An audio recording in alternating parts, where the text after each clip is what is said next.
Police report, 2 sospek sa umano'y pagnanakaw ng gas stove at gasol sa bayan ng Binmalay, huli sa CCTV. Para sa detalye ng police report na yan, kasama natin, Idol Denise Brillante.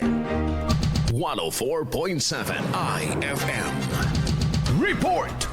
Naglabas ng babala ang pamunuan ng Barangay Poblasyon sa Binmalay, Pangasinan matapos maitalang insidente ng pagnanakaw sa isang tindahan noong umaga ng Hunyo 13, 2026. Batay sa kuha ng CCTV ng naturang shop, 2 hinihinalang kawatan ng nakitang tinangay ang isang gas stove at isang tangke ng gasula mula sa tindahan bago mabilis na tumakas. Sa panayam ng IFM News Dagupan, sinabi ng pamunuan ng barangay na patuloy nilang binabantayan ang sitwasyon habang kasalukuyang tinutugis ng mga otoridad ang mga suspect na sangkot sa krimen. Kailangan din na kung mga tanod namin, mapagsabihan sila para maiikuan naman nila yung papatrolya kung anong oras, kung ano ang kuan. Kasi pag nandyan, alam din naman ng mga tao, may kaisipan na medyo kung wala yung mga bantay, doon din naman sila gawin nila yung mga trabaho nilang hindi kanais-nais. Ginagawa rin naman ng Barangay Poblasyon, may mga tanod din kami na nagpapatrolya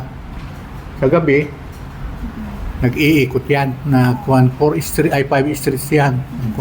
Kaya umiikot sila. Paiigtingin umano ng barangay ang pagbabantay at magdadagdag pa ng mga CCTV cameras sa mga pangunahing langsangan para makaiwas sa anumang krimen. Nanawagan din ang barangay sa mga residente na maging mas mapagmatsyag at agad na iulat sa mga otoridad ang anumang kahina-hinalang kilos o posibleng insidente ng nakawan sa bayan. Sa mamumula rito sa IFM News Dagupan, ito si Idol Denise Brillante Tatak, IFM!